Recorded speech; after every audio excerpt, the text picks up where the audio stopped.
উচ্ছেদ অভিযানৰ পৰা হাৰি নগল বিজেপি নেতা। বিজেপি নেতাৰ বাসগৃহতো চলিব বুলডোজাৰ। 15 দিনৰ সময়সীমা। বিহালীৰ বাঘমাৰীত চলিব উচ্ছেদ অভিযান। বেদখলকাৰীক সময় দিয়া হৈছে 15 দিনৰ। উচ্ছেদৰ জাননী লাভ কৰাৰ পাছতেই নিজাববীয়াকৈ ঘৰ ভাঙি সা সম্পত্তিলৈ আঁতৰি গৈছে বেদখলকাৰী। পুনৰ সংস্থাপন হ'ব লাগে। মানুহখিনিক যদি বিকল্প ব্যৱস্থা এটা গভৰ্ণমেণ্টৰ ফালৰ পৰা কৰি দিয়াৰ পাছত যদি উচ্ছেদ কৰে মানুহখিনি ইমান দুখ নাপায়, কিন্তু গভৰ্ণমেণ্টে তাকে নকৰি ওলোটা কৰি আছে।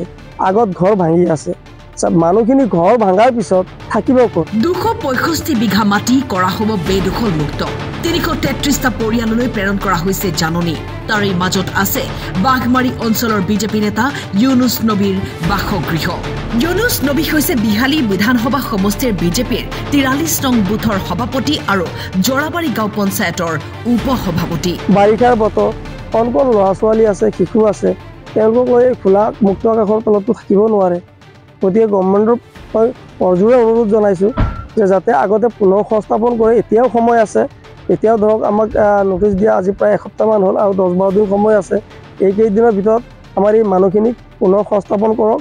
কৰাৰ পাছত আমাৰ ঘৰ দুৱাৰ ভাঙি মাটিখিনি কি কৰে কৰক, আমাৰ ক'বলগীয়া নাই, কিন্তু পুনৰ সংস্থাপনটো প্ৰথম কৰিব লাগে। এতিয়া যিখিনি মানুহৰ বিকল্প ব্যৱস্থা আছে, কিছু মানুহৰ 1 কটা 2 কটা তেনেকৈ মাটি লোৱা আছে, সেইখিনি মানুহে সেইখিনি জেগালৈ প্ৰত্যাৱৰ্তন কৰিছে। যিখিনি নাই তেওঁলোকে ইয়াতে আছে, আৰু ইয়াত মাটি নথকা মানুহৰ সংখ্যা বেছি, শতকৰাত নাই, একদম কমেও 90 ঘৰ মানুহৰে মাটি নাই।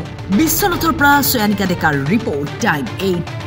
বাৰিষাৰ বতৰ, কণ কণ ল'ৰা ছোৱালী আছে, শিশু আছে, তেওঁলোকক লৈ খোলা মুক্ত আকাশৰ তলতো থাকিব নোৱাৰে।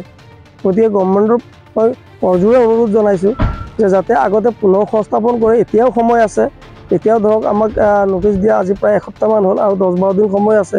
এইকেইদিনৰ ভিতৰত আমাৰ এই মানুহখিনিক পুনৰ সংস্থাপন কৰক।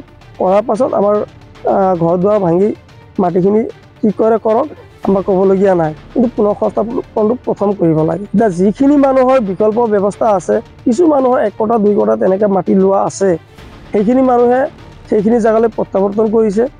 যিখিনি নাই তেওঁলোকে ইয়াতে আছে, আৰু ইয়াত মাটি নথকা মানুহৰ সংখ্যা বেছি, শতকৰাত নাই, একদম কমেও 90 ঘৰ মানুহৰে মাটি নাই। পুনৰ সংস্থাপন হ'ব লাগে। মানুহখিনিক যদি বিকল্প ব্যৱস্থা এটা গভৰ্ণমেণ্টৰ ফালৰ পৰা কৰি দিয়াৰ পাছত যদি উচ্ছেদ কৰে মানুহখিনি ইমান দুখ নাপায়, কিন্তু গভৰ্ণমেণ্টে তাকে নকৰি ওলোটা কৰি আছে। আগত ঘৰ ভাঙি আছে, মানুহখিনি ঘৰ ভাঙাৰ পিছত থাকিব ক'ত?